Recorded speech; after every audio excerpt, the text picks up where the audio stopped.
Bab 367. Tidak berguna. Ken Foning gemetaran, dia ingin melarikan diri tapi dia tidak bisa bergerak sama sekali. Melihat Jerry yang semakin dekat padanya, dia tidak tahan dengan tekanan itu hingga sekujur tubuhnya gemetaran dan duduk lemas di tanah. Ketika dia melihat Jerry yang di tempat parkir Han kemarin, dia mengira Jerry yang hanyalah orang miskin yang mengendarai Phaeton yang usang. Di pesta ulang tahun Smiley Han, dia mencoba segala cara untuk menentang Jerry Yang. Apalagi ketika Smiley Han mengatakan di depan umum bahwa orang yang disukainya adalah Jerry Yang, itu membuatnya semakin marah. Setelah diusir dari rumah Han di depan umum, dia memiliki niat untuk membunuh Jerry Yang dan memerintahkan Nahele Feng untuk melakukannya. Awalnya, dia mengira Nahele Feng pasti akan membunuh Jerry Yang dengan mudah karena mereka sering melakukan hal seperti ini. Pada akhirnya Nahele Feng malah terbunuh dan bahkan jenazahnya dimasukkan ke dalam bagasi mobilnya tanpa ada yang menyadarinya dan bahkan direkam oleh orang lain.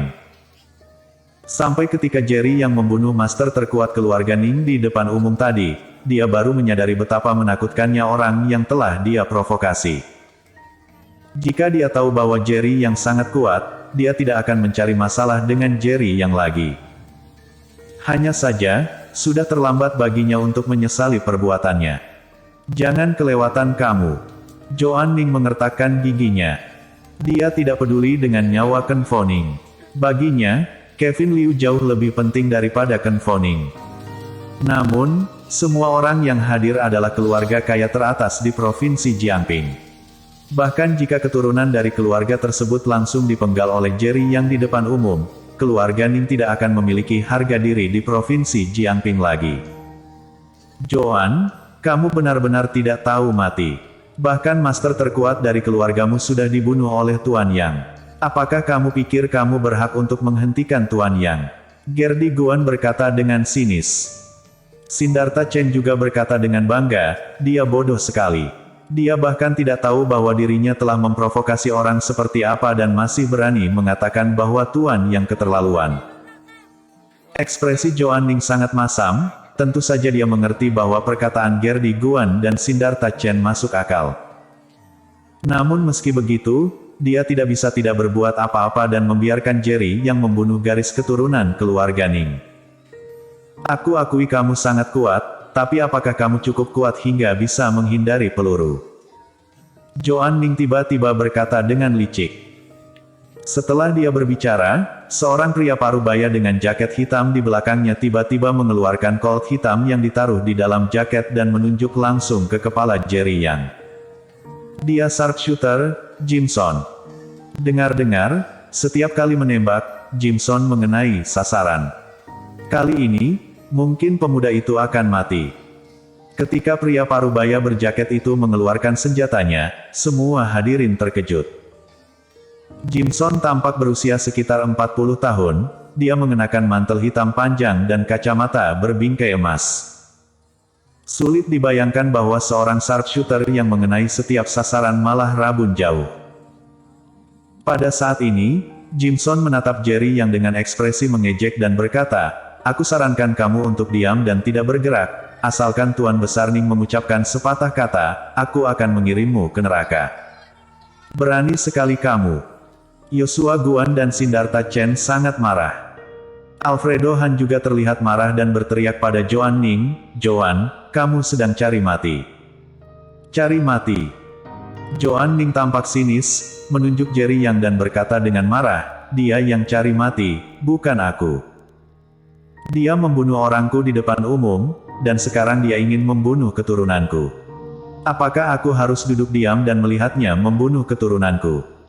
Tidak peduli siapa yang berani menantang keagungan keluarga Ning, mereka akan mati. Dengan keberadaan sharpshooter Jimson, Joan Ning tampak tak kenal takut. Dia juga sangat terkejut bahwa Jerry yang dapat langsung membunuh Kevin Liu, tapi memangnya kenapa? Dia tahu bahwa puncak Grandmaster dapat mengeluarkan serangan yang menghancurkan sekitaran, tapi mereka tetap tidak dapat menghindari senjata panas.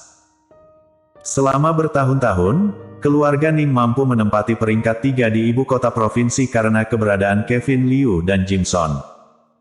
Satunya ahli seni bela diri dan satunya lagi ahli senjata. Meskipun Kevin Liu sudah mati, dia masih memiliki Jimson. Jika dibandingkan, dia lebih optimis pada Jimson.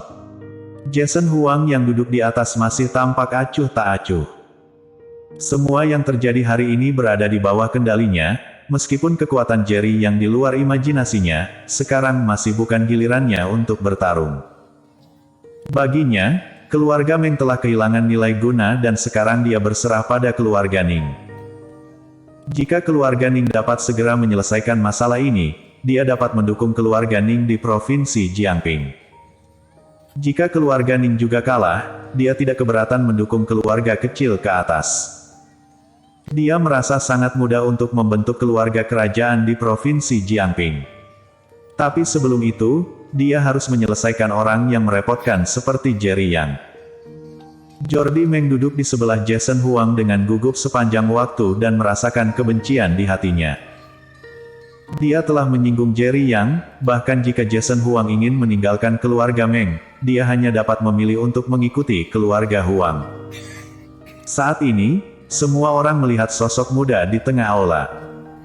Jerry yang akhirnya menghentikan langkah kakinya, dia menyipitkan matanya pada Joan Ning, "Aku akan memberimu kesempatan untuk menebus kesalahanmu, bunuh Kenfo dengan tanganmu sendiri dan aku akan membiarkanmu hidup."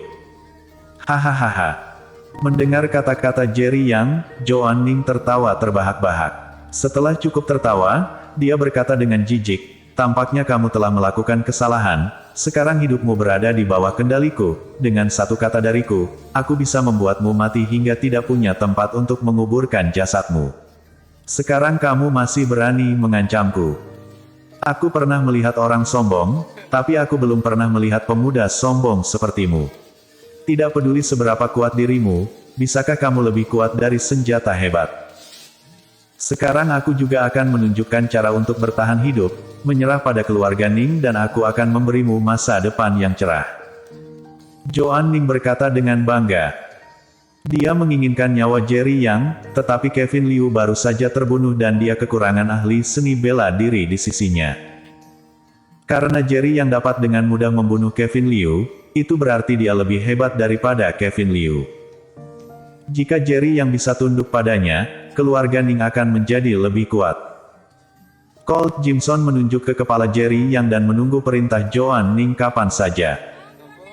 Setelah mendengarkan perkataan Joan Ning, Jason Huang yang duduk di atas diam-diam mengerutkan kening. Dia memberitahu Joan Ning bahwa setelah keluarga Meng gagal, tugas mempersatukan provinsi Jiangping dan membunuh Jerry Yang akan diserahkan kepada Joan Ning. Namun sekarang, Joan Ning ingin menerima Jerry Yang. Joan Ning tidak bodoh. Dia tahu bahwa dirinya hanya seorang boneka yang dikendalikan oleh Jason Huang dan dapat dibuang kapan saja. Karena itu, untuk apa dia harus mematuhi Jason Huang dalam segala hal? 8 keluarga besar kota Yan sangat kuat, tapi pusat mereka ada di kota Yan. Jika keluarga Ning bisa menjadi keluarga kerajaan provinsi Jiangping, dia tidak perlu takut kepada 8 keluarga besar kota Yan lagi. Setelah Jerry Yang mendengar bahwa Joan Ning memintanya untuk menyerah, dia tampak bingung padanya.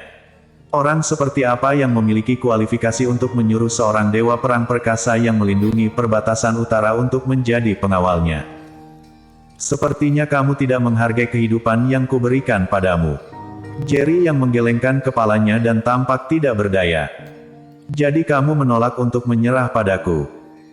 Joan Ning menyipitkan matanya sedikit. Kalau begitu, aku akan mengirimmu ke neraka. Dia mengatakan ini seolah sedang memberi perintah kepada Jimson. Bam! Suara memekikkan telinga bergema di seluruh ruang konferensi dan semua orang berseru.